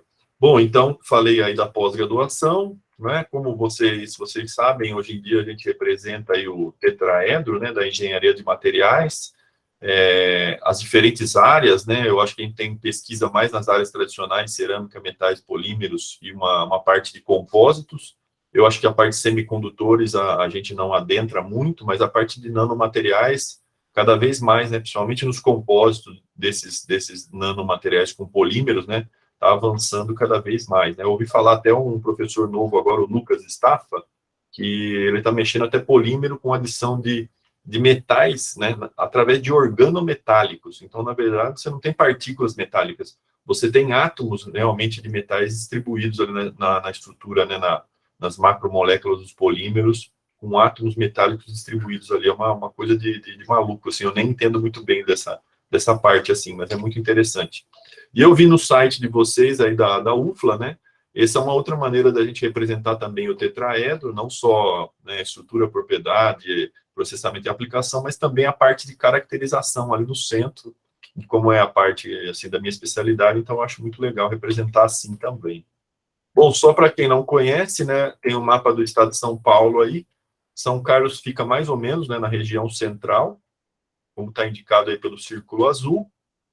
Aqui, agora, uma certa expansão, então nós estamos próximos, mais ou menos, né, de Ribeirão Preto, Araraquara, de Campinas, tudo aí, Bauru, tudo aí mais ou menos num raio de 1 hora, 1 hora e meia, né, bem aqui no centro do estado de São Paulo.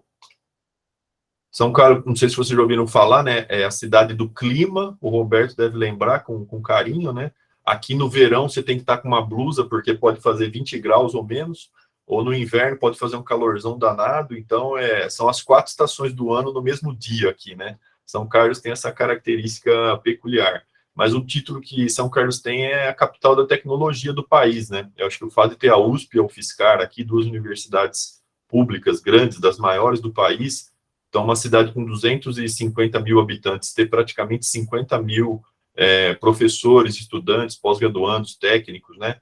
Pesquisadores, é algo, assim, surpreendente. Então, ajuda a puxar até essa parte tecnológica das empresas que vêm para cá, como a Volkswagen, por exemplo, a Tecansen, né, a Electrolux, e também muitas empresas pequenas desse modelo que eu falei para vocês aí, startups, né, ou empresas, né, novas, nucleadas por aqui mesmo, tá? Alguém estava comentando, não sei se foi o Leonardo, falou de redes sociais, tem uma empresa aqui chamada Raccoon, que é de marketing digital. Ela já foi adquirida uma parte por uma empresa internacional, e eu ouvi falar agora, até assustei, porque tem uma aluna, tá para se formar, está fazendo estágio lá. Eles contratam os alunos estagiários, né, com um salário aí mais ou menos de R$ 1.500, e eles já estão com 1.500 funcionários aqui em São Carlos, ou espalhados pela região, e boa parte trabalhando no remoto. Então, a gente vê o quanto que essas oportunidades aí estão abertas aí, né, para se investir nesse ramo. E eles contratam estagiário da área de biologia, materiais, todos os alunos aqui da UFSCar estão indo fazer estágio lá. Tá? Bom, essa é a área do campus, né, da UFSCar, então era uma antiga fazenda, se for ver, a gente ocupa uma parte restrita ainda, né, de toda a área territorial aí dessa fazenda Canchim, mas tem uma parte de cerrado aí nessa mata aí que a gente não vai poder mexer, então não é todo esse espaço aí que a gente vai poder ocupar. Uma vista aérea da UFSCar, vocês veem a rodovia aqui, né, Washington Luiz aqui na parte de baixo, e aí tem o campus é dividido pela área norte e área sul, então tudo que está para baixo do lago aqui a gente chama de área sul, e para cima a área norte. Mas a área norte cresceu bastante, né, hoje já tem a área médica, de medicina, tem laboratórios novos, recentes aí como um da Petrobras, e aqui fica mais ou menos localizado o DEMA. Então, aqui a gente tem uma visão mais ou menos do DEMA, né, os diferentes laboratórios, aqui é o principal mesmo, onde estão os laboratórios das áreas de cerâmica, metais e polímeros, aqui é o LCE, que é o nosso laboratório de microscopia eletrônica, o Roberto mencionou alguma coisa, aqui é um prédio, um laboratório do professor Agnelli, que ele tem parceria com uma empresa na área de biomateriais poliméricos, não é? E aqui é o chamado CPQMAI, que é um prédio da UFSCar em conjunto com a Petrobras, é um centro de pesquisa em materiais e energia, que engloba 8 laboratórios diferentes da UFSCar, desses 8, 3 são da engenharia de materiais, mas envolve pesquisas da química, engenharia química, produção, biologia, qualquer projeto de pesquisa entre a UFSCar e a Petrobras, tá? São 4.000 metros quadrados de laboratório, só esse prédio aí. Aqui é uma visão do DEMA, né, não mudou muito desde a época do Roberto, ou desde a minha, que eu entrei em 94 aqui para fazer graduação. Aqui tem uma vista um pouquinho mais detalhada, né, de tudo que envolve o departamento. Então, além das áreas de cerâmica, metais e polímeros, o CCDM, que o Roberto mencionou aí também, que é um centro de consultoria, desenvolvimento de materiais, o prédio da Alcoa, do professor Pandolferi, que pesquisa na área de cerâmica e alumínio, o LAMAV, que é o Laboratório de Materiais Vítreos, do professor Zanotto, o do professor Agnelli, esse chamado aqui Biocycle, né? O LCE, a microscopia, e o CPQMAI, que é uma parte aí com laboratórios do DEMA, né? Falando um pouquinho só da história, então, o nosso curso completou aí, então, 52 anos, no ano passado, né? Estamos indo para 53 agora, o departamento 50 anos, e a pós-graduação está caminhando aí para 43, 44 anos. Eu falei para vocês dos períodos aí de avaliação, né? Hoje nós somos aí, então, em 46 professores. Como eu disse para vocês, né, boa parte do departamento, aqui já são 35, 36 professores, tem menos de 16 anos de casa, né? Então, são os professores da nova geração aí. E nós temos formados em pós-graduação 940 doutores, 460 mestres, então estamos alcançando aí quase 500 mestres e 1.000 doutores, não é? São mais ou menos 550 estudantes de graduação coexistindo aqui ao mesmo tempo, né, nos 5 anos da graduação, mais alguns que podem estar atrasados. já somos, na verdade, desculpa, quase 3 mil engenheiros de materiais formados, tá? Então, além de pós-docs e colaboradores, a gente fala que é uma comunidade aí de mais ou menos 1.000 membros atuando aqui, tudo relacionado ao departamento de materiais, né? E um detalhe interessante, que na época que eu entrei, estava formando 1.000º engenheiro de materiais. Quando eu terminei a pós-graduação e estava voltando como professor, talvez na época do Roberto, estavam chegando a 2.000 engenheiros de materiais formados. E hoje, 3.000. Só que nós fizemos um levantamento que nos anos 70, 80, tinham 2 cursos de engenharia de materiais, aqui e Campina Grande. Hoje, na verdade, nós fizemos um levantamento há uns 5 anos atrás, já eram 65 cursos de engenharia de materiais espalhados pelo país, dentre eles o de vocês aí da UFLA, né? E na época que nós fizemos isso, 5 anos atrás, quase metade desses cursos não tinha formado primeira turma ainda. Então, eram muito recentes. Mas a gente estimou naquela época que por ano já vinha formando 1.000 engenheiros de materiais já, né, no Brasil, com todos esses cursos aí, tá? Então, quer dizer, antes a gente tinha uma contribuição que hoje é uma pequena fatia comparado com esses quase 70 cursos espalhados pelo país, tá? Bom, em relação à minha trajetória, eu acho que eu não vou mencionar tudo aí, assim, em detalhe, mas eu fiz a graduação 94, 98, como vocês mencionaram aí, a Jéssica, o Leonardo, eu também queria muito ir para a indústria, mas aí essa questão da bolsa e o salário na época, os dois eram péssimos, não é? Mas o salário era praticamente equivalente a uma bolsa de mestrado. E eu ia trabalhar numa indústria química, que é a chamada Champion, papel e celulose. Eu tinha feito estágio na Ródia, já que era indústria química. Sabia que era um ambiente extremamente insalubre, né? Teria que entrar dentro de equipamentos químicos, equipamentos de produção de produtos químicos, para poder fazer inspeção. Então, sabia que ia ser uma barra pesada e a diferença de salário era mínima. Então, eu falei, prefiro ficar mais 2 anos investindo na minha formação do que começar numa empresa que já começa num ambiente insalubre. E eu já tinha tido a experiência do estágio, falei, eu não quero passar por isso de novo, né? Ia morar longe, assim, da família, tudo. Então, São Carlos era a melhor combinação na época. Depois do mestrado, eu falei, Adão, agora sim, eu vou começar a procurar emprego na indústria, tal, já tá bom. E aí, nessa, pessoal, a gente vai né, caminhando aí pelas possibilidades que a vida nos dá, e eu tô aqui até hoje, então eu entendo o que eles falaram aí. Essa coisa de a gente escolher a área acadêmica ou a indústria depende muito da nossa afinidade, né?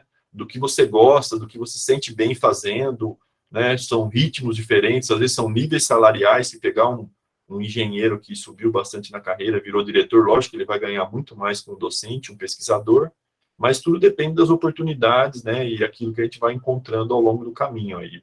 E eu comecei a gostar muito da área de materiais, principalmente microscopia eletrônica. Foi a área que eu me apaixonei, assim. Então, a última coisa que eu tinha imaginado quando era criança, eu falei assim, meu sonho é ser microscopista, né, da área de materiais.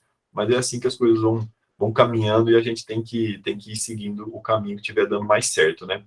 Eu fiz doutorado sanduíche na Flórida, na Universidade da Flórida, né, em Gainesville, fica 1h30 mais ou menos de Orlando. Foi uma ótima oportunidade, né, para conhecer outro país, aprender melhor o inglês, conhecer outro grupo de pesquisa.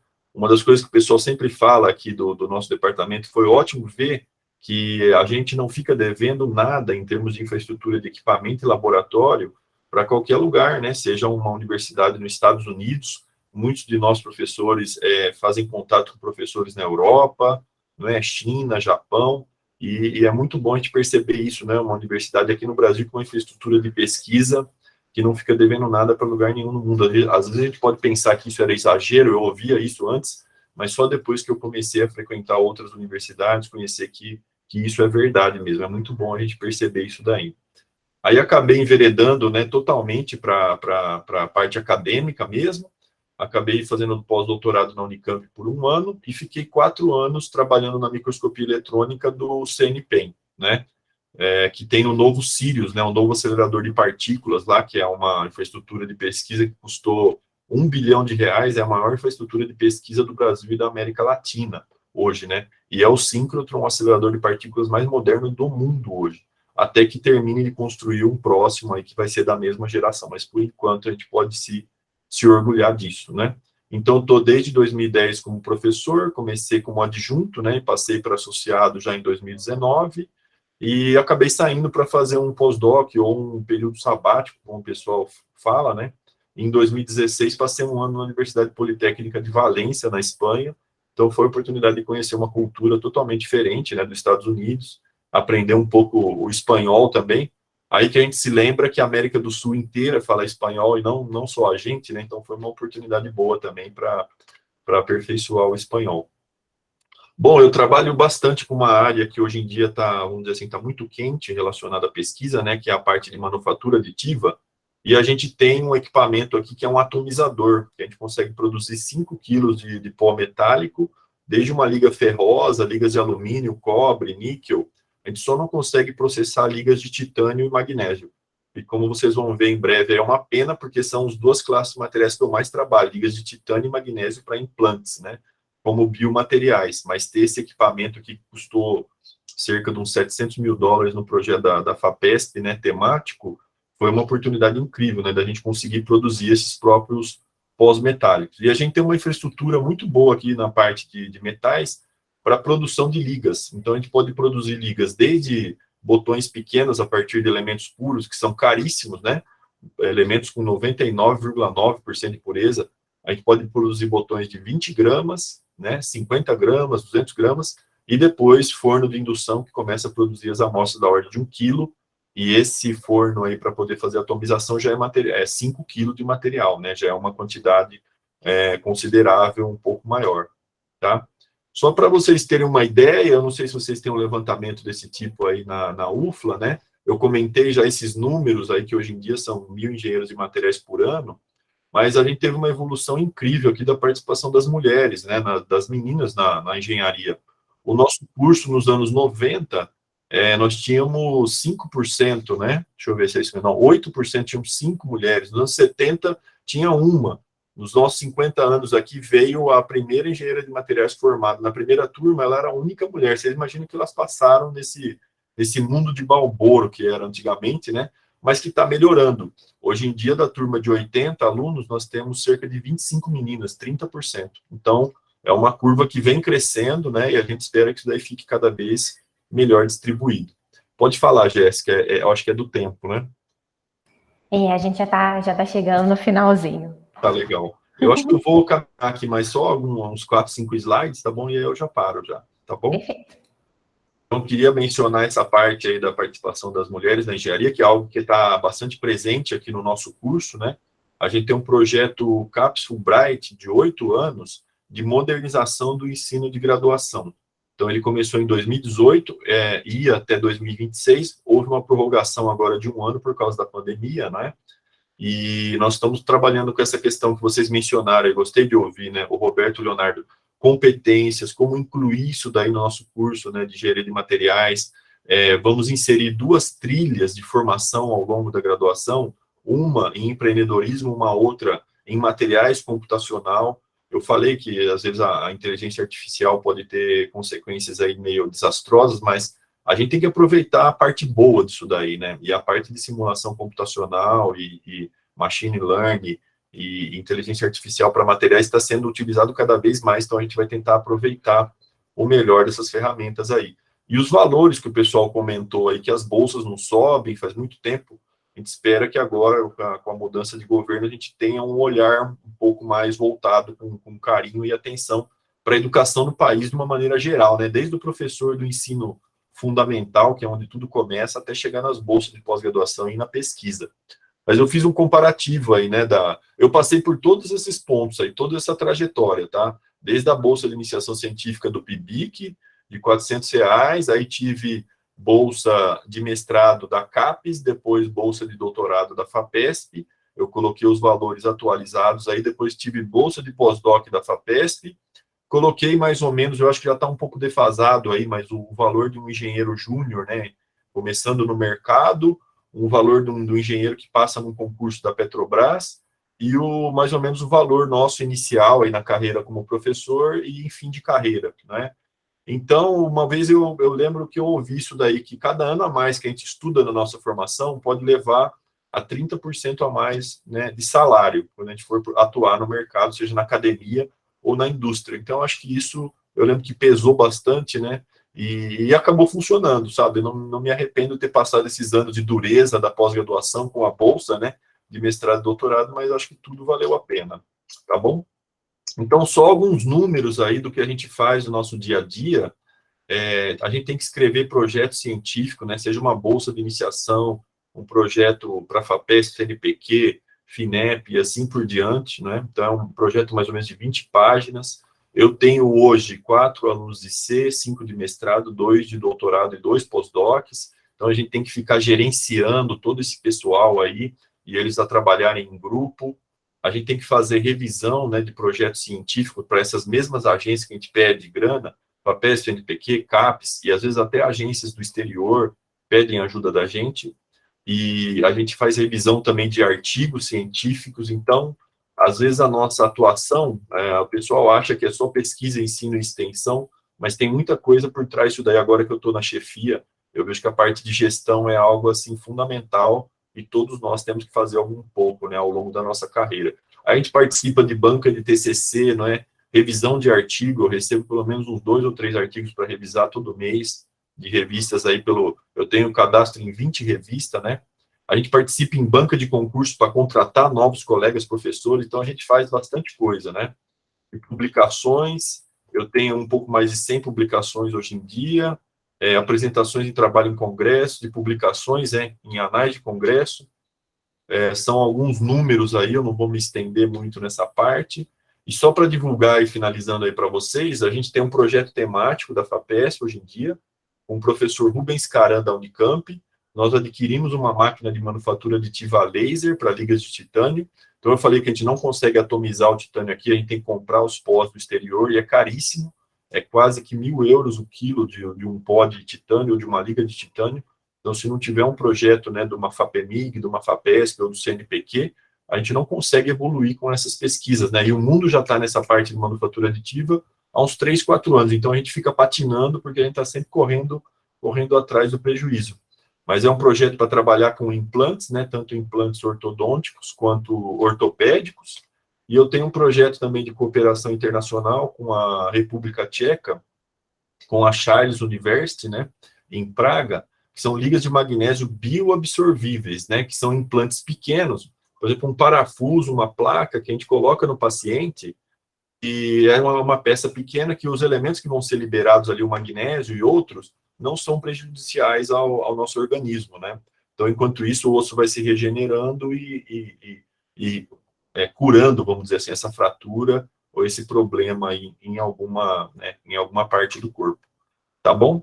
E aí eu fiz só um pequeno levantamento aí, mais ou menos. Outro dia eu parei para pensar nisso, de quanto que eu, vamos dizer assim, arrecadei de verba para bancar as bolsas de C dos alunos que trabalharam comigo, as bolsas de mestrado, que não sou eu que consigo especificamente, é o programa de pós-graduação, mas tudo, vamos dizer assim, que a gente angariou de fundos, né, para ajudar a manter a formação dos alunos, formação de pessoas em nível de graduação e pós-graduação, de pesquisadores, né, que já são doutores e pós-doutores, e o que tem envolvido mais ou menos de recursos aí no total, né, chega aí a uns 4.700.000 reais, 12 anos que eu tenho de carreira aqui, mais ou menos. Então, é um montante que eu até me assustei um pouco.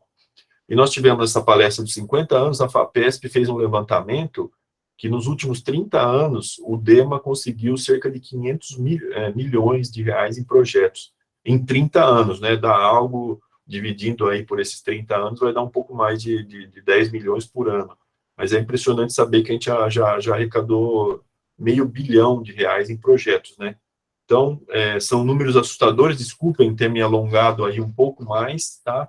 Mas foi um prazer, eu agradeço muito aí pelo convite da Jéssica, é um prazer aí ter visto a palestra do Leonardo, reencontrar um ex-aluno aí, que é o Roberto, que eu não conhecia, e espero que vocês tenham gostado aí, muito obrigado pela oportunidade, tá bom, pessoal?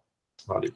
A gente é que agradece, professor Conrado, né? Mostrando aí uma carreira brilhante. Eu, quando crescer, eu quero ser como o professor Conrado. Minha meta. Tem que tomar cuidado para não surtar, né? Como o pessoal comentou aí, o Roberto, o Leonardo. Mas a gente tem que ir fazendo as coisas, né? Na medida do possível. Com certeza. E aí, turma, perguntas para o professor Conrado? Agora tem que ser mais rapidinho, que a gente já passou um pouco do horário. Ô, professor, obrigado pela apresentação, bem legal. E incrível, né? R$500 milhão É muita coisa. dados em pesquisa ao longo desse período. Então, Eu ia fazer uma né? pergunta. Aí na UFSCar, tinha o departamento lá da Cristina Romano, né, que angariava vagas de estágio. O BIEG. Eu não sei como está hoje, mas eu ia citar ele porque é interessante o seguinte, tem muita gente que está na dúvida, né, entre indústria e academia, e tinha algumas empresas que ofereciam vagas pelo PIEG, como a Pirelli, a Rodia, a Braskem, Vilares. Bridgestone, Vilares, que a ideia era justamente você trabalhar na indústria, mas eles abriam uma possibilidade de você fazer um mestrado junto, né? Liberava 2 dias da semana de trabalho para fazer o mestrado. Então também existe isso. Isso é Continua esse programa, viu, Roberto? A Cristina continua por aqui ainda. Eu acho que ela já deve estar na faixa de uns 60 e poucos anos, então ela vai ter mais alguns anos aqui de trabalho aqui junto a nós. Quando ela aposentar, a gente vai ficar muito preocupado, porque ela tem um histórico aí que tá tudo no HD dela, assim, praticamente, né? As empresas, tudo. O professor falou de aposentadoria, e o Anhele está aposentando também? O Anhele é um desses 10 que vai aposentar agora. Na verdade, não, desculpa, ele já aposentou recentemente, viu? Ele aposentou recentemente, mas está como sênior na pós-graduação. Então, ele continua por aqui ainda, né? É interessante que ele é o primeiro engenheiro de materiais do Brasil, né? Porque é o RA1 dela. O número 1 da UFSCar, né? O pessoal Que legal. É muito bom. Joia. Laura ia perguntar alguma coisa? Não sei. Se alguém... Eu ia comentar, o professor Roberto falou sobre a possibilidade de fazer o mestrado junto com o emprego, né? Com o estágio, por exemplo, e acho que na França também tem, que eu já vi, e só não sei se para engenheiro de materiais, não sei como é que funciona nessa área, mas eu já vi que tem bastante fora também desse tipo de programa.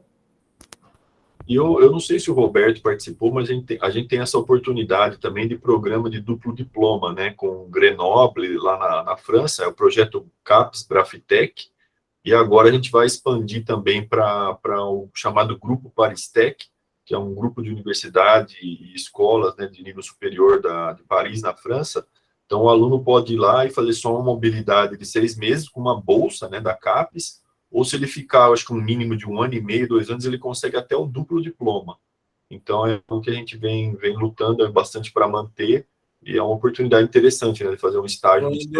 Eu fiz o Brafitec, só que quando eu fiz o Brafitec, o Barba não quis assinar a dupla diplomação na época. Então eu acho que na época não... Tinha uma discussão sobre perda de cabeça, né? Porque você investe numa graduação, querendo ou não, um curso de materiais é um investimento que o Estado faz da ordem de 150, 200 mil reais, imagina. Verdade.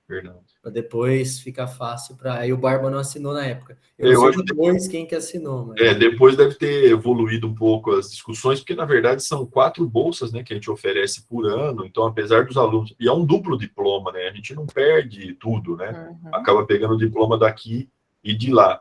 Então é uma oportunidade, assim, né, meio restrita, 4 bolsas por ano, mas esse programa vem correndo bem agora. Nem todos os alunos, às vezes, ficam para o duplo diploma, né? Preferem só fazer uma mobilidade lá de 6 meses e voltam. Mas depende um pouco, assim, do que as pessoas estão pretendendo ali, né? Mas é uma oportunidade legal também. Essa dupla diplomação a gente está fazendo aqui na UFLA também. Eu vi que vocês tinham alguma coisa no site lá, né? É uma oportunidade boa. Né? Sim, exatamente. Né? E os alunos têm muito interesse também nessa parte de mobilidade, né? Bom, e se algum dos alunos aí tiver interesse amanhã ou depois, né? Como vocês não têm programa de mestrado aí ainda, a gente está aberto aqui, as nossas seleções são normalmente no meio do ano, né, em julho, ou no final do ano, começa ali em novembro, dezembro, tá? Para a seleção de bolsas para cada semestre aí. E a gente tem a possibilidade de pedir as bolsas FAPESP também, como eu mencionei para vocês. Raíssa? Pode falar. Professor, muito obrigada pela sua apresentação. Eu queria perguntar sobre o tempo que você ficou na Unicamp, que o senhor atuou no Síncroton. Foi para fazer pós-graduação ou o senhor estava trabalhando lá como professor? Então, não, eu estava como pesquisador ainda. Eu fiquei 1 ano na Unicamp como pós-doc pela FAPESP e depois eu trabalhei 4 anos no Síncroton. apesar de ficar muito perto ali, às vezes as pessoas acham que tem uma ligação assim mais íntima, assim, né? Mas a Unicamp é a universidade e o Synchrotron fica ali a uns 2, 3 quilômetros. Então, é um laboratório de pesquisa, né, do governo federal. Como eu falei para vocês, é mantido por uma associação, né, que administra. Mas ambas as oportunidades foram incríveis, e é lógico que essa proximidade da Unicamp com o Synchrotron tem né, quase que um domínio ali do pessoal da Unicamp lá.